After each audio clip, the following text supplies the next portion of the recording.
আজ ঈদের আগের রাত আল্লাহ সুবহানাহু তাআলার এই দুটি নাম যদি আপনার ৭ বার পড়েন, আপনার ঘরে টাকা পয়সা রাখার জায়গা হবে না এবং আপনাকে কখনোই দারিদ্রতা গ্রাস করবে না। আপনার জীবনে অভাব অনটন বলতে কোনো কিছুই থাকবে না। আপনার যদি ঘরে বেশি বেশি অভাব থাকে, অভাব সাথে সাথে চলে যাবে এবং আপনার মনে যত কঠিন আশাই থাকুক না কেন, যত বড় আশাই থাকুক না কেন, আপনার মনের আশা পূর্ণ হবে। আজকের এই আমলটি বহু বহু বছর ধরে পরীক্ষিত আমল। এই পর্যন্ত এই আমল করে ব্যর্থ হয়েছে আপনি একজন লোকও খুঁজে পাবেন না।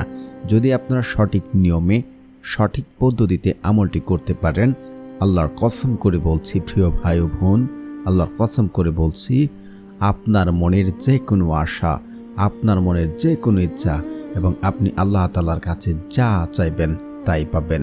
যদি ভিডিওটা টেনে টেনে দেখেন তাহলে হয়তো আপনার দোয়া কবুল না হতে পারে, কোনো পয়েন্ট মিস করে ফেলবেন। তাই বলছি, না টেনে সম্পূর্ণ ভিডিও দেখার অনুরোধ রইল। আর যারা এখনও এই চ্যানেলটি সাবস্ক্রাইব করেননি, দয়া করে চ্যানেলটি সাবস্ক্রাইব করে পাশে থাকবেন। দেখতে দেখতে মাহে রমজান প্রায় শেষ। আমাদের সামনে উপস্থিত হচ্ছে ঈদ উল ফিতর। যদি আমরা আল্লাহ তাআলার এই দুটি নাম ৭ বার পড়ে ঈদের আগের রাত্রে, আপনার ঘরে ধন সম্পদ শুধু বাড়তেই থাকবে, বাড়তেই থাকবে। দেখুন, আপনি আজ রাতে আমলটি করবেন, সকাল থেকেই আপনি ফলাফল পাবেন। আজ রাতে করবেন, সকাল থেকেই ফলাফল আপনার নিজ চোখে দেখতে পারবেন। চারদিক থেকে সুসংবাদ আসা শুরু হয়েছে। আপনার আশেপাশের মানুষও কল্পনা করতে পারবে না কিভাবে এত ধন সম্পদ আপনার দিন দিন বৃদ্ধি হচ্ছে, কিভাবে আপনি এত ধনী সম্পদশালী হয়ে যাচ্ছেন। এখন তাহলে কথা হচ্ছে, আমলটি করলে কি আল্লাহ রাব্বুল আলামিন গড়ে টাকার বস্তা দিয়ে যাবে? গড়ে কি লক্ষ লক্ষ টাকা দিয়ে যাবে? না ভাই, এমন হবে না। আপনি ব্যবসা করছেন, আপনার ব্যবসাতে আল্লাহ সুবহানাহু ওয়া তাআলা রিজিক বাড়িয়ে দেবেন, বরকত বাড়িয়ে দেবেন। আপনি চাকরি করছেন, চাকরিতে বরকত বাড়িয়ে দেবেন, আপনার প্রমোশন বাড়িয়ে দেবেন এবং আপনার ধন সম্পদ বাড়িয়ে দেবেন। আপনার ঘরে যে অভাব অনটন, অসুস্থতার কারণে টাকা লাগতো, কোনো একটা বিপদের কারণে টাকা লাগতো, এই সকল ঝামেলাগুলো আল্লাহ তাআলা দূর করে দেবেন এবং আপনার টাকাতে বরকত দান করবেন। অল্পতে আপনার সব কিছু হয়ে যাবে এবং আপনি যে আপনার পশু পাখি পালন করছেন, এগুলোতে আল্লাহ তাআলা বরকত দান করবেন। অল্প কিছু দিনের ভিতরে আল্লাহ তাআলা আপনার ধন সম্পদ বাড়িয়ে দেবেন। এইভাবে আল্লাহ রাব্বুল আলামিন আমাদেরকে সাহায্য করে থাকেন। কিন্তু এমন হবে না যে আমি ঘরে বসে দোয়া করলাম আর আমার ঘরে হুট করে টাকা পড়ে গেল। এমন হবে না ভাই। আমরা যে কাজই করি না কেন, সেই কাজে আল্লাহ তাআলা রহমত দেবেন, বরকত বাড়িয়ে দেবেন। একটি কথা আপনাকে বলে রাখি, আপনি নিজে যতক্ষণ নিজের জন্য কঠোর পরিশ্রম না করবেন, ততক্ষণ পর্যন্ত আপনার ভাগ্যের চাকা তো সহজে ঘুরবে না। আপনার ভাগ্য যদি পরিবর্তন হচ্ছে না, আপনি কোনোভাবে যেন ভাগ্যের চাকা পরিবর্তন করাতে পারছেন না, তাহলে আপনাকে আমি দুটি কাজ করতে বলবো। এক হচ্ছে, আপনি দ্রুত বিয়ে করে ফেলুন। বিয়ে করলে আপনি যদি অভাব অনটনে থাকেন, আল্লাহ তাআলা নিজ অনুগ্রহে আপনাকে ধনী সম্পদশালী বানিয়ে দেবেন এবং আপনার রিজিক বৃদ্ধি করবেন। দ্বিতীয়ত হচ্ছে তিরমিজি শরীফের হাদিসটি হচ্ছে 2139 নম্বর হাদিস, যে বান্দার ভাগ্য বা তকদির পরিবর্তন করতে পারে কেবল দোয়ার মাধ্যমে। অন্য কোনো পদ্ধতি আর অন্য কোনো ওয়ে নেই যে আল্লাহ তাআলা সিদ্ধান্ত পরিবর্তন করতে পারে। আল্লাহ তাআলা পবিত্র কোরআনে বলেন, তোমরা আমার কাছে দোয়া করো, আমি তোমাদের দোয়া কবুল করব। আল্লাহ তাআলা আরও বলেন, উদউনি আস্তাজিব লাকুম, তোমরা আমাকে ডাকো, আমি তোমাদের ডাকে সাড়া দেব। আল্লাহ রাসূল সাল্লাল্লাহু আলাইহি ওয়াসাল্লাম হাদিসে ইরশাদ করেন, যখন কোনো বান্দা আল্লাহ তাআলার কাছে দুহাত তুলে সঠিক নিয়মে এবং পদ্ধতি মেনে, আল্লাহ রাব্বুল আলামিন ওই সকল বান্দার দোয়া খালি হাতে ফেরত দিতে লজ্জাবোধ করেন। আল্লাহ তাআলা তার বান্দাদেরকে খালি হাতে ফেরত দেন না। প্রিয় ভাই, আমি বলতে চাচ্ছি, আপনি নিয়ম মেনে জীবনে যতগুলো দোয়াই করেছেন, সবগুলো দোয়াই কবুল হয়েছে, সবগুলো দোয়া কবুল হয়েছে। কারণ দোয়া কখনোই বিফলে যায় না। দোয়া এমন একটি ইবাদত যে দোয়া করেছেন নিয়ম মেনে, 100% নিশ্চিত আপনার দোয়া কবুল হয়েছে। এখন অনেকেই বলবেন, দোয়া যদি এতই কবুল হয়ে থাকে, আমি তো জীবনে অনেক কিছু চাইলাম, আল্লাহ তো আমাকে দিল না। আমি তো জীবনে অনেক কিছু চেয়েছি, আমি তো তা পেলাম না। দেখুন ভাই, আল্লাহ রাব্বুল আলামিন দোয়া আমাদেরকে 3 ভাগে কবুল করে থাকেন। এক ভাগ হচ্ছে আপনি আল্লাহ তাআলার কাছে চাচ্ছেন, হে আল্লাহ, আমি একটি নেককার ছেলে সন্তান চাই। আল্লাহ তাআলা বলে, যা, তোকে আমি নেককার ছেলে সন্তান দিয়ে দিলাম। তারপর আপনি বলছেন, হে আল্লাহ, আমি একটা নেককার কন্যা সন্তান চাই। আল্লাহ বললে, যা, তোকেও আমি তাও দিয়ে দিলাম। আপনি বললেন, হে আল্লাহ, আমি অভাব অনটনে আছি, আমি তা থেকে উদ্ধার হতে চাই। আল্লাহ বলে, এখন নয়, তোকে একটু পড়ে দেব না এমন কোনো শব্দ আল্লাহ তাআলা উচ্চারণ করেন না। দেবেন, এখন নয়, হয়তো একটু পড়ে দেবে। কখন দিলে ভালো হবে আপনার আমার থেকে আল্লাহ তাআলাই ভালো জানেন। এবং সর্বশেষ হচ্ছে আপনি চাচ্ছেন, হে আল্লাহ, আমাকে একটা সুন্দর বাড়ি, সুন্দর একটি গাড়ি কেনার তৌফিক দান করুন। আল্লাহ বলে, তোকে এখনও দেব না, পরেও দেব না, দেব আখেরাতে। এটা আখেরাতের জন্য রেখে দেন।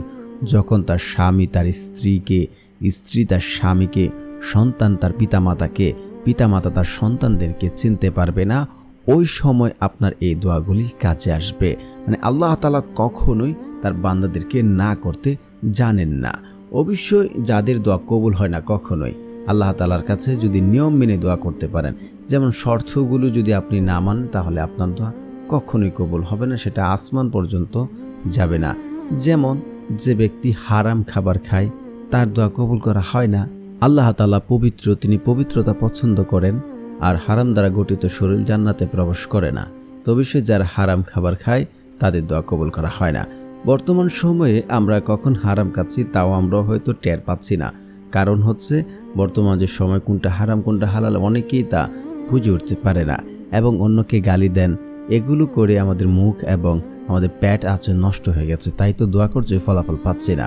দ্বিতীয়ত হচ্ছে পিতামাতার অবাধ্য সন্তানের দোয়া আল্লাহ রাব্বুল আলামিন কবুল করেন না। যদি আপনি চান যে আপনার দোয়া দ্রুত কবুল হোক, তাহলে আপনি যেন পিতামাতার সাথে ভালো আচরণ করুন। তৃতীয়ত হচ্ছে যে ব্যক্তি আত্মীয় সম্পর্ক ছিন্নিত করার দোয়া করে, যেমন, আল্লাহ, আমি অমুককে পছন্দ করি না, তার সাথে সম্পর্ক রাখতে চাই না, তাকে আমি পছন্দ করি না, এইসব কথাবার্তা বললে তার দোয়া কবুল হবে না। সর্বশেষ হচ্ছে যে ব্যক্তি তাড়াহুড়া করে। তাড়াহুড়া বলতে যে আমি দোয়া করলাম, আমার তো দোয়ার দ্বারা ফলাফল পেলাম না, আমি আমল করলাম, আল্লাহ তো আমাকে দিল না, এমন কথাবার্তা বললে তার দোয়া কখনোই কবুল হবে না, কখনোই না। এ ভুলটাই আমরা সবসময় করে থাকি। একটি হাদিস এমন রয়েছে, বান্দার দোয়া ততক্ষণ পর্যন্ত কবুল করা হয় যতক্ষণ পর্যন্ত সে বলে যে আমার দোয়া তো কবুল করা হলো না। এ কথা বললে তার দোয়া কবুল হবে না। এখন কথা হচ্ছে আমরা এই 4টি কাজের একটি কাজও করব না বা করিও না। এখন তাহলে আজকের এই আমলটি কিভাবে করব? আমলটি করার জন্য যেহেতু আজ হচ্ছে ঈদের আগের রাত, আমরা উজু করে আসব। উজু করে এসে 2 রাকাত, 4 রাকাত, 8 রাকাত, যত রাকাত তাহাজ্জুদ বা আপনার নফল নামাজ পড়বেন।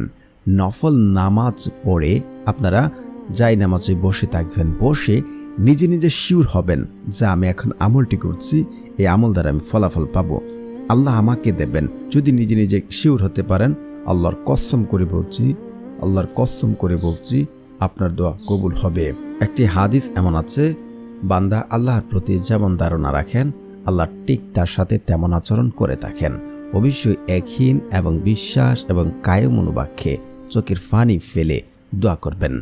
আল্লাহর আরশ কাঁপতে থাকে যখন বান্দা চোখের পানি ফেলে কান্না করে দোয়া করতে থাকে, পূর্বের পাপের জন্য লজ্জিত হয়ে। আল্লাহ রাব্বুল আলামিনের আরশ কাঁপতে থাকে, তখন আল্লাহ রাব্বুল আলামিন তার বান্দার 2 চোখের পানি জমিনে পড়ার আগে আল্লাহ তাআলা তার দোয়া কবুল করে নেন। অবশ্যই আমলটি দ্বারা দ্রুত ফলাফল পাওয়ার জন্য আপনারা ইস্তেগফার পড়বেন। ইস্তেগফারের কোনো বিকল্প নেই। যে ব্যক্তি ইস্তেগফার পড়বে, আল্লাহ তাআলা ওই ব্যক্তির অভাব অনটন জীবনে, দারিদ্রতা যদি এসে থাকে, রিজিকের সংকট হয়ে থাকে, সে কঠিন বিপদে পড়ে আছে, এই সকল বিপদ আপদ আল্লাহ তাআলা দূর করে দেন এবং তাকে এমন জায়গা থেকে, এমন উৎস থেকে রিজিক দান করেন যা সে কোনোদিন চিন্তা করেনি, কল্পনা করেনি, এমন জায়গা থেকে রিজিক দান করেন। আর যদি সে দুনিয়াতে কঠিন থেকে কঠিন বিপদে পড়ে যায়, যে বিপদ থেকে উদ্ধার হওয়ার জন্য সে কোনো পথ খুঁজে পাচ্ছে না, তাহলে আল্লাহ রাব্বুল আলামিন ওই বিপদ আপদ থেকে উদ্ধার হওয়ার জন্য কুদরতিভাবে পথ দেখিয়ে দেন। সুবহানাল্লাহ। অবশ্যই আপনারা 100 বার ইস্তেগফার পড়বেন। আস্তাগফিরুল্লাহ, আস্তাগফিরুল্লাহ, আস্তাগফিরুল্লাহ, আস্তাগফিরুল্লাহ। তারপর আপনারা রাসূল সাল্লাল্লাহু আলাইহি ওয়াসাল্লামের উপরে দুরূদ পড়বেন। কারণ দুরুদবিহীন দোয়া কবুল করা হয় না, সেটা আসমানে গিয়ে ঝুলন্ত অবস্থায় থাকবে। তাই যারা দুরুদ পারেন আমার সাথে সাথে পড়ে নিন, শুনলে হয়ে যাবে ইনশাআল্লাহ। আল্লাহুম্মা সাল্লি আলা মুহাম্মাদিউ ওয়া আলা আলি মুহাম্মাদ কামা সাল্লাইতা আলা ইব্রাহিম ওয়া আলা আলি ইব্রাহিম ইন্নাকা হামিদুম মাজিদ। আল্লাহুম্মা বারিক আলা মুহাম্মাদিউ ওয়া আলা আলি মুহাম্মাদ কামা বারাকতা আলা ইব্রাহিম ওয়া আলা আলি ইব্রাহিম ইন্নাকা হামিদুম মাজিদ। তারপর আপনারা পড়ে নেবেন সূরা ফাতিহা একবার। বিসমিল্লাহির রহমানির রহিম, আলহামদুলিল্লাহি রাব্বিল আলামিন, আর রহমানির রহিম, মালিকি ইয়াউমিদ্দিন, ইয়্যাকা না'বুদু ওয়া ইয়্যাকা নাস্তাঈন, ইহদিনাস সিরাতাল মুস্তাকিম, সিরাতাল্লাযীনা আন'আমতা আলাইহিম গায়রিল মাগদুবি আলাইহিম ওয়ালাদ-দাল্লিন, আমিন। তারপর আপনারা 10 বার সূরা ইখলাস পড়বেন। বিসমিল্লাহির রহমানির রহিম, কুল হুয়াল্লাহু আহাদ, আল্লাহুস সামাদ, লাম ইয়ালিদ ওয়া লাম ইউলাদ ওয়া লাম ইয়াকুল লাহু কুফুয়ান আহাদ। তারপর আপনারা আল্লাহ সুবহানাহু ওয়া তাআলার এই দুটি শক্তিশালী নাম 7 বার পড়ে নেবেন। তো প্রিয় বন্ধুরা, যারা এই চ্যানেলটি সাবস্ক্রাইব করবেন তাদেরও মনের আশা পূর্ণ হবে ইনশাআল্লাহ। কারণ যাদের মন ভালো তারা অন্যদের সহযোগিতা করেন, আল্লাহ তাআলাও তাদের মনের আশা পূর্ণ করে থাকেন। আল্লাহ তাআলার প্রথম শক্তিশালী নামটি হচ্ছে ইয়া ওয়াহাবু, ইয়া ওয়াহাবু, ইয়া ওয়াহাবু। যে ব্যক্তি এই নাম পড়বে আল্লাহ তাআলা তার ধন সম্পদ প্রাচুর্যতা বাড়িয়ে দেবেন, তার দিন দিন বৃদ্ধি করে দেবেন। তারপর হচ্ছে আপনারা পড়বেন ইয়া গাফফারু, ইয়া গাফফারু, ইয়া গাফফারু। আপনার জীবনে যদি অভাব অনটন থেকে থাকে, এই নামের ওসিলায় আল্লাহ রাব্বুল আলামিন তা দূর করে দেবেন। এবং আপনি যদি গুনাহগার হয়ে থাকেন, আল্লাহ রাব্বুল আলামিন আপনাকে ক্ষমা করবেন ইনশাআল্লাহ। একিন এবং বিশ্বাস রেখে আমলটি করুন।